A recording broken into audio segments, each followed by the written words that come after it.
The first checkpoint was Bitcoin, where they came up with this entire new idea and blew everything away.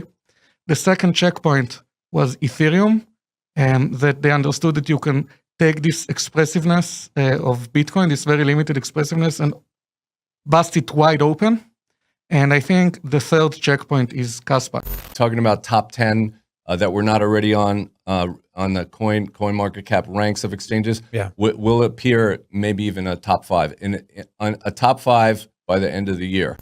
What's up, crypto crew, and welcome back. Or if this is your first time, I'm Captain Crypto Might, actively escaping the matrix, scoping out the crypto ocean. So if you like your odds, get on the boat, stay up to date, thumbs up, and join the hunt.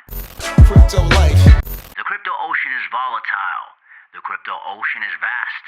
One wrong direction and you could get lost, even forever.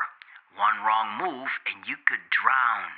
With thousands of crypto projects, Crypto Crew, you must know how to navigate on this crypto ocean. Now, I personally am a Kaspa maxi, a Caspian, because I've learned about Kaspa's fundamentals, learned about its potential, because not only is Kaspa revolutionary, I truly believe Kaspa is evolutionary, meaning Kaspa will be at the vanguard of leading the entire crypto ocean to new heights as a whole, to where it's never been before. Kaspa has all the unique features of being fully decentralized and secure like Bitcoin, yet unlike Bitcoin, being scalable, being the fastest crypto coin on the crypto ocean, allowing it to be used as an actual currency in today's society when Kaspa isn't even firing on all cylinders yet. Other than that, I've learned that a good layer 1 project has a strong team behind it that not only have the passion to make Kaspa the greatest and most unique crypto coin out there, but also house a very rare skill set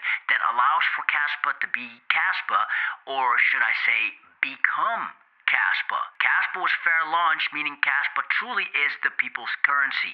In today's vid, you will see excerpts from a panel interview on June 20th, 2024 with some of the great minds behind and inside the Kaspa team. You'll see Chris Wolf, aka Wolfie, who is the lead business development and listings, and Shai Wyborski, a Kaspa researcher and one of the authors of the GhostDAG paper. Shout out to Sin City Crypto. You know, because people look at Bitcoin, they say Bitcoin is gold. And then here comes Kaspa, proof of work, mining. We see a lot of comparisons of Bitcoin, Kaspa, but Kaspa is a better version. What are some ways that Kaspa on a fundamental level is better than Bitcoin and could potentially do things better and more than what Bitcoin is currently capable of doing? Bitcoin is one of the greatest milestones, the first milestone in this entire new world, which behind the economical repercussions is just theoretically very, very interesting. Just from a mathematical point of view, it completely changed how we think about what the decentralized system can do. So it came out with this amazing innovation of how you could take this thing called proof of work, taking it and using it to achieve this new kind of consensus approach. It was an incredible milestone. But as a product, as a technological product, it has a lot of problems. And it's not because the people who implemented it or conceived it were dumb. They were extremely smart, some of the smartest people in history. But they made the same mistake you would make when you do something for the first time. And when you have no idea in advance what sort of scale your system will eventually be aiming for. And we've learned a lot from these mistakes. And we tried to find a way to take these ideas and take them a few levels further. But the way I see it, I might be biased, but I think the first checkpoint was Bitcoin, where they came up with this entire new idea and blew everything away. The second checkpoint was Ethereum, that they understood that you can take this expressiveness of Bitcoin, this very limited expressiveness, and bust it wide open. And I think the third checkpoint is Kaspa. I think it might be, GhostDAG might be the third most important protocol from a theoretical standpoint, from a computer science standpoint. Might be a bit presumptuous of me to say, and I do remind my bias here, but it seems to me like it's the maturation of the ideas that were first sprouted in Bitcoin into something very cohesive, something very aware of all of the problems in the original design. And we incorporated a lot of insights, not just from the world of mathematics and consensus, from economics and from fee markets and from usability and what people want and don't want to do with this stuff, and how we can take new approaches and insights that were there before us and use them, and to create this one thing that meets as many criteria as we just can. I think coming up with this modern solution, but with this old grassroots approach together, allowed us to accomplish something very new, something which is takes the ideas of Bitcoin, but removes many of the limitations. And I think the two most important limitations are the throughput and the confirmation times, the responsiveness of the network.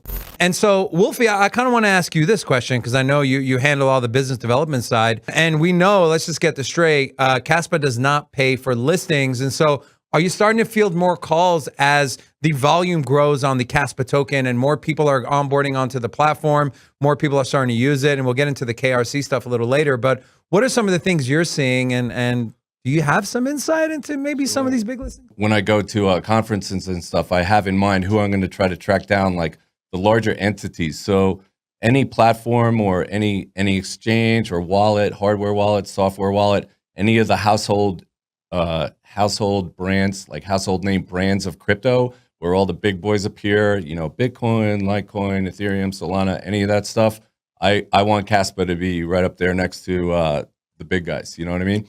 So I have in my mind the top tier for all of those categories that I want to go and find them, shake hands, and by now most of them have heard of Kaspa.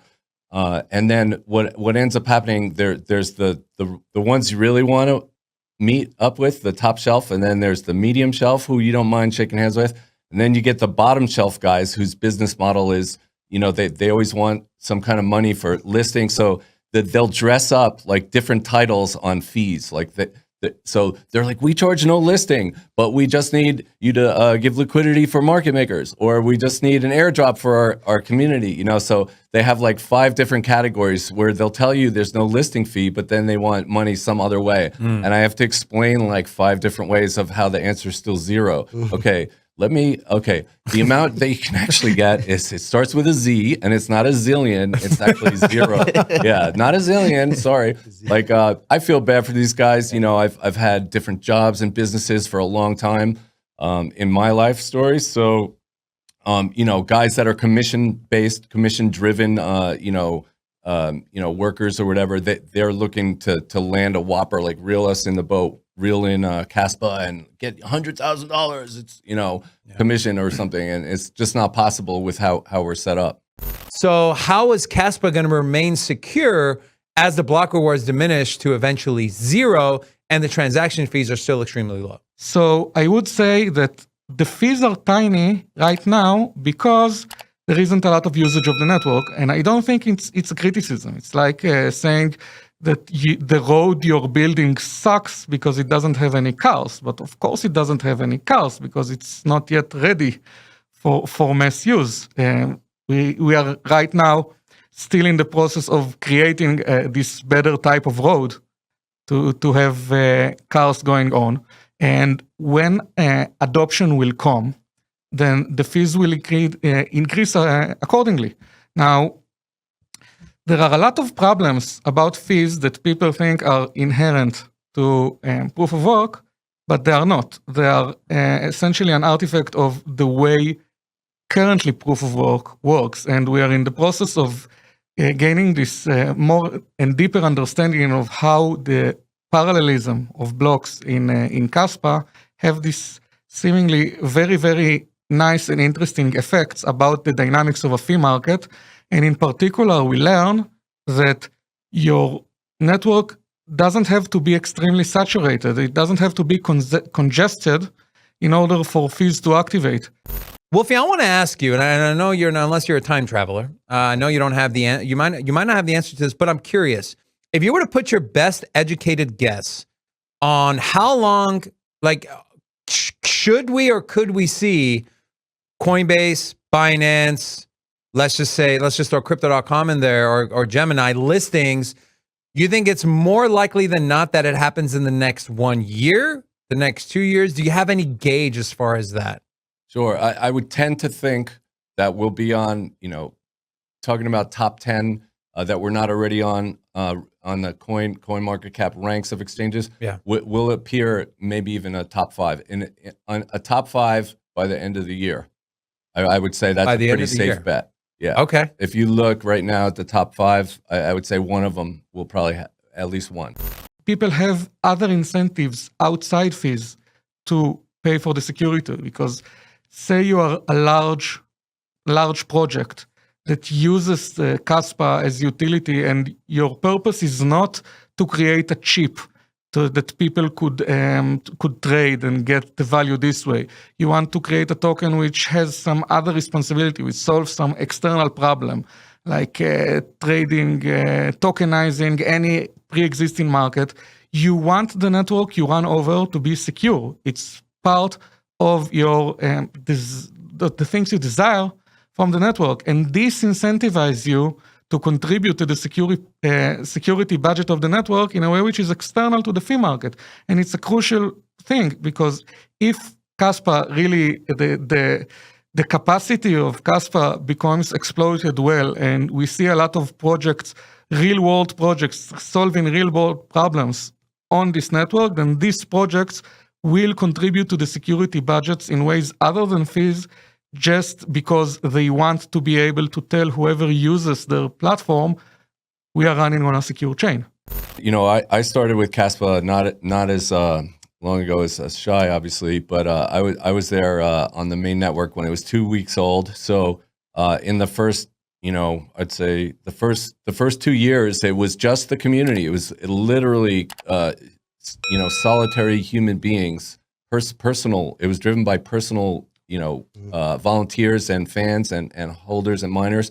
And now just this year, we've seen, enterprises, institutions, and large entities from around the world beginning to express interest and let us know in their own way they either they anticipate to participate, or they are currently participating in some form or interacting with the Kaspa network. To have enterprise also contributing to raise up Kaspa, not only just people, individuals, is a great next step for the project. Fix your mind before you get to the grind. And with that said, let's continue to escape the matrix.